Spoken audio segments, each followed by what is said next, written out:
ബ്രഹ്മോസിനെ പുകഴ്ത്തി South China Morning Post. Alibaba ഗ്രൂപ്പിന്റെ ഉടമസ്ഥതയിലുള്ള ഹോങ്കോങ് അടിസ്ഥാനമായുള്ള ഒരു ഇംഗ്ലീഷ് ഭാഷാ പത്രമാണ് സൗത്ത് ചൈന മോർണിംഗ് പോസ്റ്റ്. 1903 തെത്താൻ സായിയും ആൽഫ്രഡ് കണ്ണിംഗ്ഹാമും ചേർന്ന് സ്ഥാപിതമായ ഇത് ബ്രിട്ടീഷ് കൊളോണിയൽ ഭരണം മുതൽ ഹോങ്കോങ്ങിന്റെ ഒരു പ്രധാന പത്രമായി തുടരുന്നു. ബ്രഹ്മോസ് മിസൈലിനെ കുറിച്ച് ചൈന എന്താണ് പറയുന്നത്?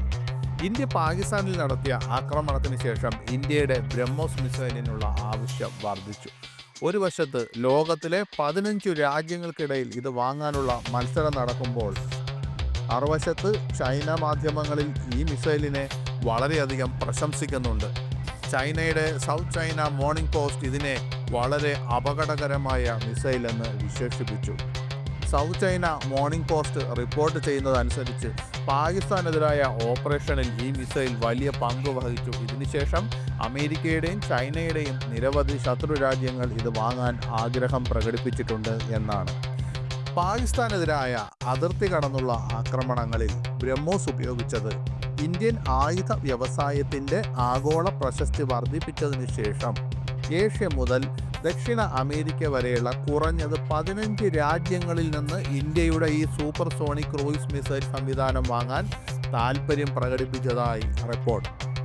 സുരക്ഷാ വിദഗ്ധർ പറയുന്നത് പ്രതിരോധ വ്യവസായത്തിൻ്റെ വർദ്ധിച്ചു വരുന്ന സ്വാധീനം അംഗീകരിക്കുന്നുണ്ടെങ്കിലും ഈ വേഗം നിലനിർത്തുന്നതിന് വിശാലമായ വൈദഗ്ധ്യം, വിദേശ സാങ്കേതിക വിദ്യയെ കുറച്ചു മാത്രം ആശ്രയിക്കൽ, ആഗോള ആയുധ വിതരണക്കാരനെന്ന നിലയിൽ ഇന്ത്യയുടെ സാധ്യതകൾ സാക്ഷാത്കരിക്കുന്നതിന് കൂടുതൽ പിന്തുണയുള്ള നയങ്ങൾ എന്നിവ ആവശ്യമാണ്. ഏപ്രിൽ 22-ന് കാശ്മീരിലെ പഹൽഗാമിന് സമീപം 26 സാധാരണക്കാർ, കൂടുതലും ഹിന്ദു തീർത്ഥാടകർ കൊല്ലപ്പെട്ട ആക്രമണത്തോടുള്ള ഇന്ത്യയുടെ പ്രതികരണമായ ഓപ്പറേഷൻ സിന്ദൂറിൽ ബ്രഹ്മോസ് മിസൈലുകൾ മികച്ച പങ്ക് വഹിച്ചുവെന്ന് ഈ ആഴ്ച ആദ്യം പ്രതിരോധ മന്ത്രി രാജ്നാഥ് സിംഗ് പറഞ്ഞു. പാകിസ്ഥാനുമായി ബന്ധപ്പെട്ട തീവ്രവാദികളെയാണ് ന്യൂഡൽഹി കുറ്റപ്പെടുത്തിയത്. എന്നാൽ ഇസ്ലാമാബാദ് ഇതിൽ പങ്കില്ലെന്ന് നിഷേധിച്ചുവെന്ന് ഈ ചൈനീസ് മാധ്യമം പറയുന്നു. റഷ്യയുമായി സംയുക്തമായി വികസിപ്പിച്ചെടുത്ത സൂപ്പർസോണിക് ക്രൂയിസ് മിസൈലിൽ 14 മുതൽ 15 വരെ രാജ്യങ്ങൾ താൽപ്പര്യം പ്രകടിപ്പിച്ചിട്ടുണ്ടെന്ന് രാജ്നാഥ് സിംഗ് മാധ്യമങ്ങളോട് പറഞ്ഞു. Manohar Parrikar Institute for Defence Studies and അനാലിസിസിലെ സീനിയർ ഫെലോ ആയ Rajeev Kumar Narang this week in ഏഷ്യയോട് പറഞ്ഞു, ഓപ്പറേഷൻ സിന്ദൂർ ഞങ്ങൾക്ക് പല കാര്യങ്ങളും മെച്ചപ്പെടുത്താൻ ആവശ്യമായ വിവരങ്ങൾ നൽകിയ ഒരു തത്സമയ പഠനാനുഭവമായിരുന്നു. ഒരു ഉൽപ്പന്നം തെളിയിക്കപ്പെട്ട് കഴിഞ്ഞാൽ അത് അന്താരാഷ്ട്ര വിപണിയിൽ കൂടുതൽ സ്വീകാര്യമാകും.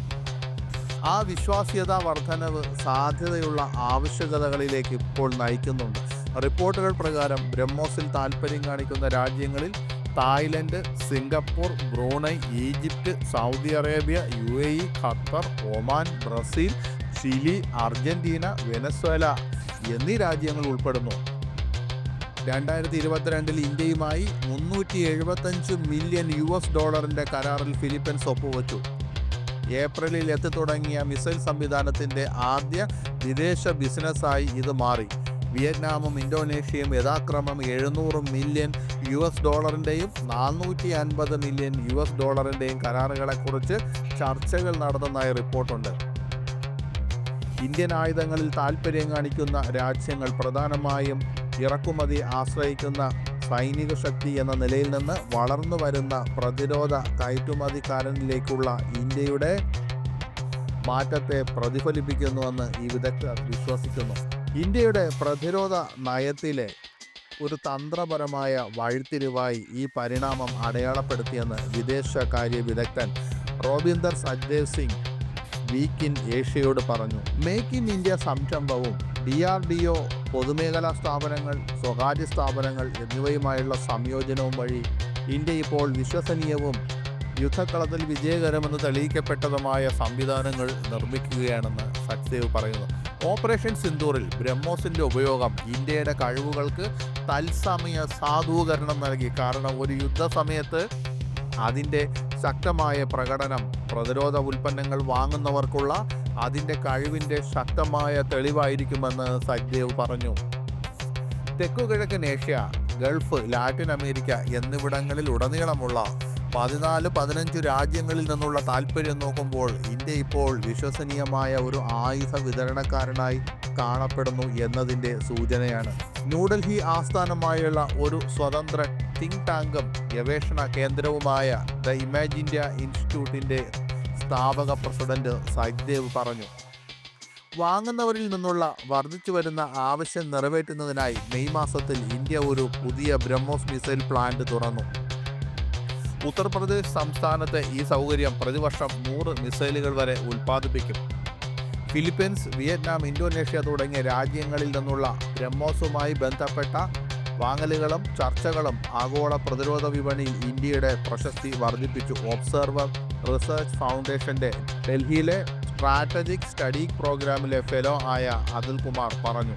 എന്നിരുന്നാലും ആയുധ നിർമ്മാണത്തിൽ പൊതുമേഖലയുടെ ആധിപത്യം നിയന്ത്രിക്കാനും ദുർബലമായ വിപണന കയറ്റുമതി തന്ത്രങ്ങൾ ഇന്ത്യൻ സർക്കാർ പുനഃപരിശോധിക്കേണ്ടതുണ്ടെന്ന് കുമാർ പറഞ്ഞു. സൗഹൃദ രാജ്യങ്ങളുടെ വർദ്ധിച്ചു വരുന്ന ആവശ്യം നിറവേറ്റാൻ സ്വകാര്യ മേഖലയിലെ നിർമ്മാതാക്കളെ പ്രോത്സാഹിപ്പിച്ചതിനു ശേഷം പ്രതിരോധ വസ്തുക്കൾ കയറ്റുമതി ചെയ്യുന്നതിൽ ഇന്ത്യ വളരെയധികം പുരോഗതി കൈവരിച്ചു, പ്രത്യേകിച്ചും ഉപഭോക്തൃ നിയമങ്ങൾ യുക്തിസഹമാക്കിയതിനു ശേഷമെന്ന് അദ്ദേഹം ചൂണ്ടിക്കാട്ടി. വാങ്ങുന്ന രാജ്യങ്ങളിലുടനീളം പ്രതിരോധ ഇടപാടുകൾ മുന്നോട്ട് കൊണ്ടുപോകുന്നതിന് ഇന്ത്യൻ സർക്കാർ തങ്ങളുടെ പ്രതിരോധ അറ്റാഷേമാരിലൂടെയും പ്രതിനിധികളിലൂടെയും മുൻകൈയെടുക്കേണ്ടതുണ്ടെന്ന് കുമാർ പറഞ്ഞു. ഇന്ത്യയുടെ മൊത്തം പ്രതിരോധ കയറ്റുമതി 2024-25 സാമ്പത്തിക വർഷത്തിൽ 12% ഉയർന്ന് 23,622 കോടി രൂപയായി, അതായത് $2.76 ബില്യൺ. മുൻവർഷത്തെ 21,083 കോടി രൂപയിൽ നിന്ന് ഉള്ള വലിയൊരു മാറ്റമാണെന്ന് പ്രതിരോധ മന്ത്രാലയം ഒരു പ്രസ്താവനയിൽ പറഞ്ഞു. കഴിഞ്ഞ സാമ്പത്തിക വർഷത്തിൽ വെടിക്കോപ്പുകൾ, ആയുധങ്ങൾ, ഉപസിസ്റ്റങ്ങൾ, സംവിധാനങ്ങൾ തുടങ്ങി വിവിധ വസ്തുക്കൾ ഏകദേശം 80 രാജ്യങ്ങളിലേക്ക് ഇന്ത്യ കയറ്റുമതി ചെയ്തതായി പ്രസ്താവനയിൽ പറയുന്നു.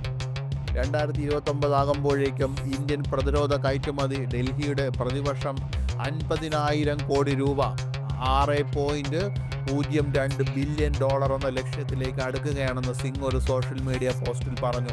പ്രതിരോധ കയറ്റുമതി മേഖലയായി ഇന്ത്യയുടെ ഉയർച്ച പ്രശംസനീയമാണെങ്കിലും അതിൻ്റെ പരിധി പരിമിതമാണെന്ന് ലണ്ടനിലെ കിങ്സ് കോളേജിലെ സീനിയർ അന്താരാഷ്ട്ര ബന്ധ ലെക്ചററായ വാൾട്ടർ ലാഡ്വിക് പറഞ്ഞു. അദ്ദേഹത്തിൻ്റെ വാക്കുകൾ ഇങ്ങനെയാണ്: ബ്രഹ്മോസ് ഒരു വേറിട്ട വിജയമാണ്. വ്യക്തമായ ഭൗമരാഷ്ട്രീയ ആകർഷണമുള്ള കഴിവുള്ള അതിവേഗ മിസൈൽ. റിപ്പോർട്ട് ചെയ്യപ്പെട്ട ചില ഇടപാടുകൾ പോലും മുന്നോട്ട് പോയാൽ അത് ഇന്ത്യയുടെ കയറ്റുമതി വിശ്വാസ്യതയ്ക്കുള്ള ഒരു പ്രധാന ചുവടുവയ്പ്പായിരിക്കുമെന്ന് ലാഡ്വിക് പറഞ്ഞു. എന്നിരുന്നാലും ഇതിനെ വിശാലമായ സ്വാശ്രയത്വവുമായി കൂട്ടിക്കുഴയ്ക്കരുത്. ബ്രഹ്മോസ് ഇപ്പോഴും റഷ്യയുമായുള്ള ഒരു സംയുക്ത സംരംഭമാണ്. കൂടാതെ മിക്ക സിസ്റ്റങ്ങളിലും ഇന്ത്യ വിദേശ സാങ്കേതിക വിദ്യയെ, പ്രത്യേകിച്ച് പ്രൊപ്പൽഷൻ, സെൻസറുകൾ, ഇലക്ട്രോണിക്സ് എന്നിവയെ ആശ്രയിച്ചിരിക്കുന്നു. ഇന്ത്യയുടെ DRDOയും റഷ്യയുടെ NPO മഷിനോസ്ട്രോയേനിയയും ചേർന്നുള്ള സംയുക്ത സംരംഭമായ ബ്രഹ്മോസ് എയ്റോസ്പേസ് ഒരു വിദേശ സർക്കാരുമായി ഡൽഹിയിൽ ഇത്തരത്തിലുള്ള ആദ്യത്തെ പ്രതിരോധ ഉൽപ്പാദന പങ്കാളിത്തമാണ്. ഈ സംരംഭത്തിൽ ഇന്ത്യൻ സർക്കാരിന് 50.5% ഓഹരിയുണ്ട്. ബാക്കി 49.5% റഷ്യയുടെ ഉടമസ്ഥതയിലാണ്. ഏഷ്യയിലെ ഏറ്റവും വലിയ ആയുധ കയറ്റുമതിക്കാരാവുക എന്ന ഇന്ത്യയുടെ അഭിലാഷ ലക്ഷ്യം അടുത്ത കാലത്തൊന്നും സാക്ഷാത്കരിക്കുമെന്ന് പ്രതീക്ഷിച്ചിരുന്നില്ലെന്ന് ലാഡ്വിക് പറഞ്ഞു. വ്യാപ്തം, വിലനിർണ്ണയം, സ്ഥാപിതമായ ശൃംഖലകൾ എന്നിവയിൽ ചൈന ആധിപത്യം നിലനിർത്തുന്നു. എന്നാൽ ആയുധങ്ങളുടെ അളവിൽ ചൈനയുമായി മത്സരിക്കേണ്ട ആവശ്യമില്ലായിരിക്കാം. ഇന്ത്യയുടെ മത്സരശേഷി അളവിലല്ല, മറിച്ച് വിശ്വാസത്തിലായിരിക്കാം. പ്രത്യേകിച്ച് തെക്ക് കിഴക്കൻ ഏഷ്യ, ഗൾഫ് പോലുള്ള തന്ത്രപരമായ മേഖലകളിൽ വാങ്ങുന്നവരുമായുള്ള വിശ്വാസം വലിയ ഘടകമാണെന്ന് അദ്ദേഹം പറഞ്ഞു. ബ്രഹ്മോസ് സാധ്യമായത് ചെയ്യുന്നു, പക്ഷേ ഇത് തുടക്കം മാത്രമാണ്. ഈ ആക്കം നിലനിർത്താൻ ഇന്ത്യക്ക് വിശാലമായ ശേഷി, വിശ്വസനീയമായ ഡെലിവറി, സ്ഥിരമായ രാഷ്ട്രീയ പിന്തുണ എന്നിവ ആവശ്യമാണെന്ന് ലാഡ്വിക് കൂട്ടിച്ചേർത്തു. അളവിൽ ചൈനയുമായോ ദക്ഷിണ കൊറിയയുമായോ മത്സരിക്കണമെങ്കിൽ ഇന്ത്യ തങ്ങളുടെ വാഗ്ദാനങ്ങൾ വൈവിധ്യവൽക്കരിക്കുകയും ഉൽപ്പാദന വൈദഗ്ധ്യം വർദ്ധിപ്പിക്കുകയും കയറ്റുമതി നയങ്ങൾ സുഗമമാക്കുകയും ചെയ്യണമെന്ന് സച്ദേവ് പറയുന്നു. ഫുൾ സ്പെക്ട്രം സിസ്റ്റത്തിൽ ചൈനയും നാറ്റോ സ്റ്റാൻഡേർഡ് പ്ലാറ്റ്ഫോമുകളും സഹ ഉൽപ്പാദന കരാറുകളും ഉപയോഗിച്ച് ദക്ഷിണ കൊറിയയും മുന്നിലാണെങ്കിലും ബ്രഹ്മോസ് പോലുള്ള കൃത്യമായ സംവിധാനങ്ങളിലൂടെയും അതിൻ്റെ ജനാധിപത്യപരവും ചേരിചേര ആകർഷണത്തിലൂടെയും ഇന്ത്യ ഒരു പ്രത്യേക സ്ഥാനം സൃഷ്ടിക്കുകയാണെന്ന് അദ്ദേഹം കൂട്ടിച്ചേർത്തു.